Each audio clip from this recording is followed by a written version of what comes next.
on to commit new crimes. Is that something the president supports? It's not something I've heard the president discuss. You can ask him yourself next time you have the opportunity to. How's that? Caroline, one more question. On Thursday, President Trump will head to the Pentagon and also to New York City in honor of the 24th anniversary of 9/11. Has the president expressed any interest on creating or having congressmen create a new 9/11 commission to answer some of the ongoing questions many Americans have about that day? I, again, have not heard the president discuss that. You're welcome to ask him yourself, but I do know he very much looks forward to going to both the Pentagon and the Yankees game in New York City on Thursday to commemorate the 24th anniversary. As you know, the president is a New Yorker at heart. He loves the city very much. It is his home, and you'll hear more about that on Thursday when the president speaks on this himself. Kelly. Caroline, thank you. I wanted to ask you a question about the president speaking yesterday before the Religious Liberty Commission. As you know, he's created the White House Faith Office, the Task Force on Anti-Christian Bias, and yesterday he talked about the importance of the Bible in America and the importance of prayer in America. Some people have criticized him for that in stating that he's espousing Christian nationalism. Yet the president has called on the American people to band together in praying for this nation for people of all faiths. How important is that to the Trump administration, and are there guidelines for implementing that?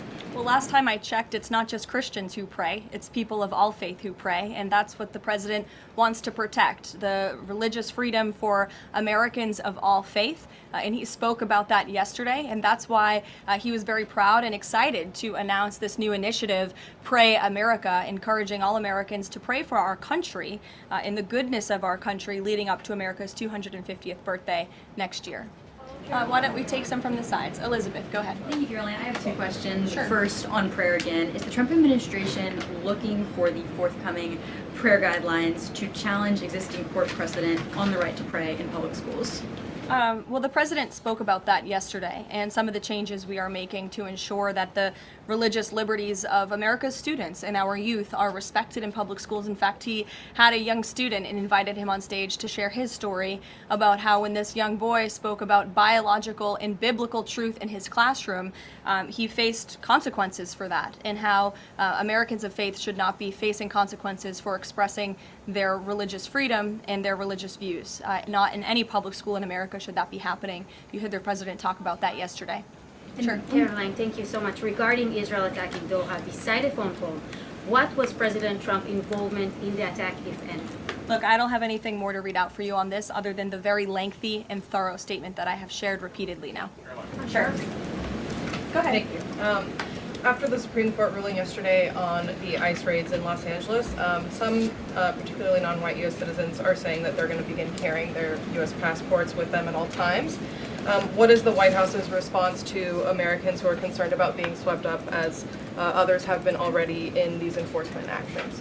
They should not be concerned, because this administration is focused on the detention and deportation of illegal alien criminals who broke our nation's immigration laws. And the Supreme Court upheld the Trump administration's right to stop individuals in Los Angeles to briefly question them regarding their legal status, because the law allows this, and this has been the practice of the federal government for decades. And the Immigration and Nationality Act states that immigration officers can briefly stop an individual to question them about their immigration status if the officer has reasonable suspicion that the individual is illegally present in the United States. And reasonable suspicion is not just based on race, it's based on a totality of the circumstances to review.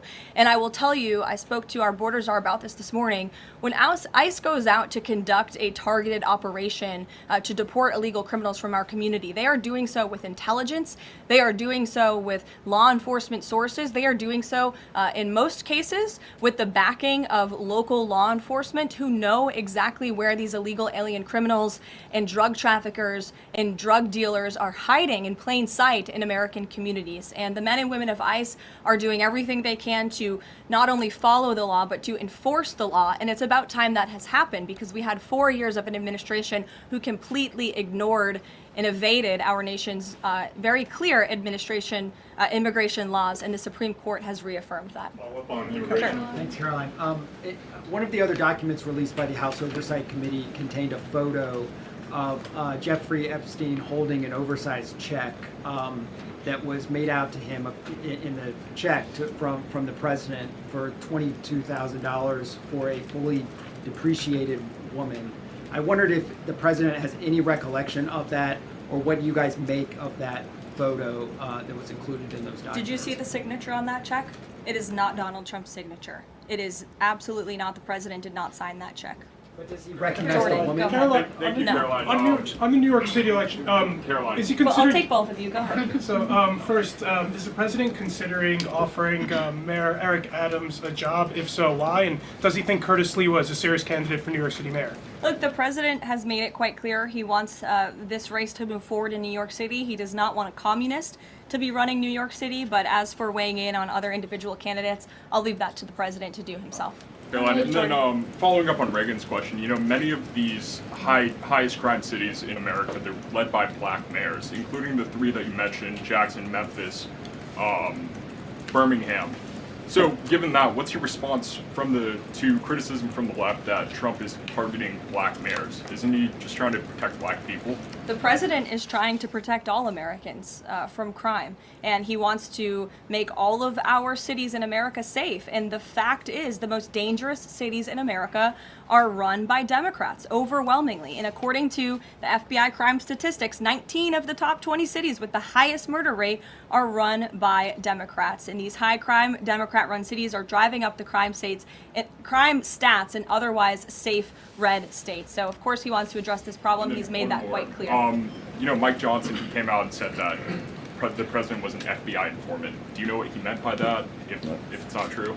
I can affirm that is not true. I think the speaker was referring to the fact that President Trump kicked Jeffrey Epstein out of his Mar-a-Lago property for reasons the president has already discussed.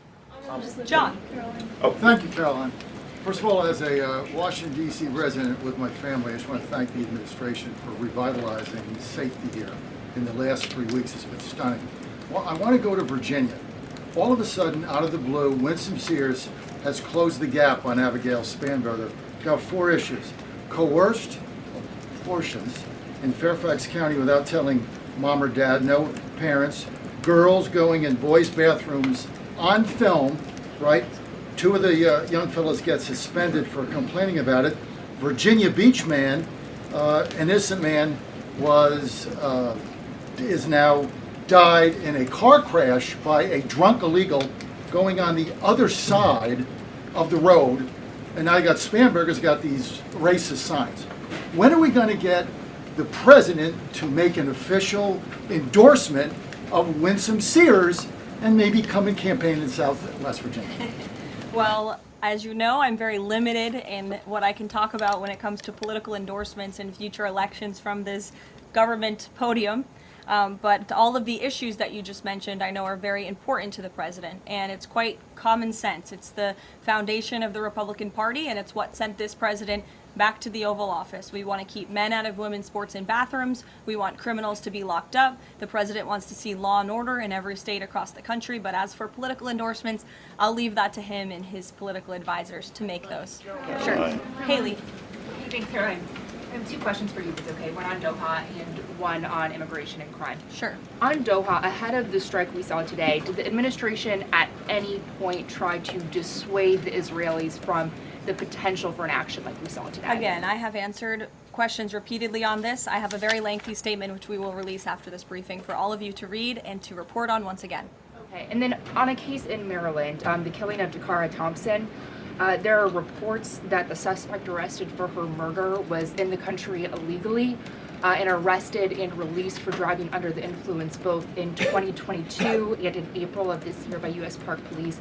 Is the administration looking into what process allowed this to take place? Yes, we absolutely are. As soon as we saw this case, we ensured that the Department of Homeland Security and the Department of Justice were on it, and I can assure you that they are. This is another heinous act of violence against someone who should have never been in our country illegally in the first place, and that's exactly why the deportation of illegal criminals from our country is a top priority for this administration, and it's something that is happening every single day. And I would encourage all of you to continue to report on the very violent, illegal alien criminals that we are deporting daily from American communities across the country. We will never understand how many lives have been saved by these efforts, or how many lives would have been lost if not for this president and the administration's policy to deport illegal criminal aliens. On tariffs? Thanks, Caroline. Follow up on Charlie's question. Will the president meet with the Jeffrey Epstein victims? I don't have any meetings for you to read out on that. On tariffs? Go ahead. Thanks, Caroline. Is the Trump administration considering a ban on transgender Americans owning guns? Is that something the president would support, even as we've seen some gun groups oppose the idea of it? I saw reporting on this. I understand there were very preliminary, low-level discussions about this at the Department of Justice, and then sometimes those discussions are reported as fact. I'm not tracking any potential actions on this front, and I'll let the president weigh in on that. It's a policy decision, and it's far too early or would be premature, inappropriate for me to weigh in on it at this point in time. Behind you. Go ahead. After the immigration raid at the plant in Georgia on Friday, the president said over the weekend that he's open to some kind of changes in perhaps rules or visa rules or law that would prevent something like that happening in the future for skilled workers to train American workers. That's right. Can you confirm that and that the administration supports those changes, and what exactly would that look like? Well, the president said it himself in a statement that he put out on Sunday night, where he is very grateful for foreign companies from around the world and the investments that they are making right here in the United States of America. And he understands that these companies want to bring their highly skilled and trained workers with them, especially when they're creating very niche products like chips, or in this case in Georgia, like batteries. But the president also expects these foreign companies to hire American workers, and for these foreign workers and American workers to work together to train and to teach one another. And so he expects these foreign companies to hire American labor. We want Americans to have these jobs. Americans need these jobs, but he also understands the need for these companies to bring over their workers who already have these skills. So I think it's a very, what those changes might be? I think it's a very nuanced and responsible and sensible approach for the president to take. And I know that the Department of Homeland Security and the Department of Commerce are working on this matter together. I would defer you to them for any further action on this front. Caroline, thank you. Just I want to follow up on something you said. You said the Epstein documents are a hoax that Democrats are perpetrating against the president. You said he didn't sign that check, that he didn't sign the birthday card that he allegedly signed. So what is the theory, since these documents came from the Epstein estate?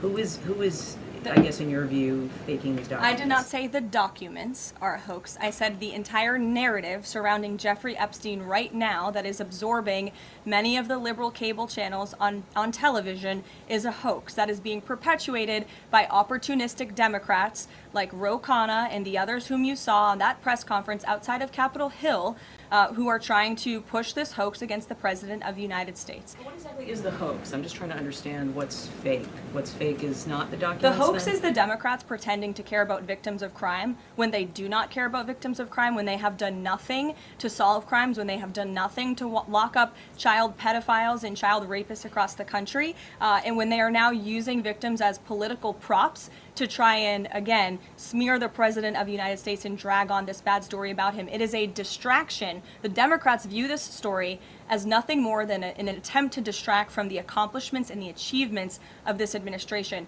And that is what we mean when we call it a hoax. If he didn't sign these, if you said he didn't sign the birthday card, he didn't do this, he also didn't do the check, those were in documents from the estate. So what is the working theory as to why he's in them? The president has one of the most famous signatures in the world, and he has for many, many years. You know that, Maggie, you've covered him for a long time, long before he assumed this office when he was a businessman in New York. The president did not write that letter. He did not sign those documents. He maintains that position, and that position will be argued in court by his lawyers. The president is very confident he is going to win this case. Caroline, thank you. Is the president planning to meet with Eric Adams in New York, maybe at the Yankees game? And has he personally talked to him about the race? I am not tracking any meeting with Mayor Adams at this time, but if that happens, I'm sure the New York Post will be one of the first people to know about it. I'll take a couple more questions. Why don't we go to the back?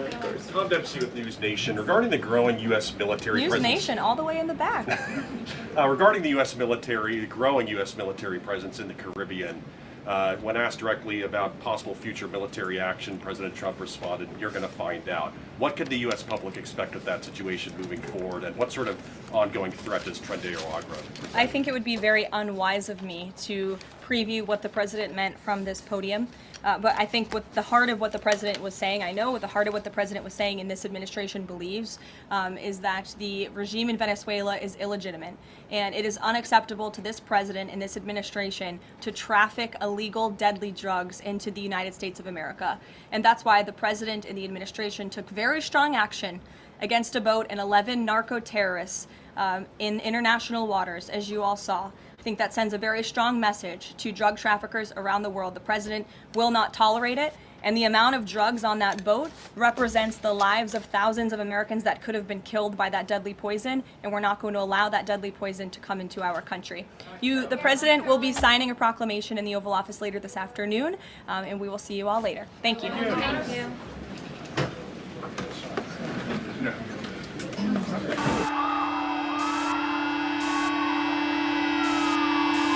This is what happens when the fourth turning meets fifth generation warfare.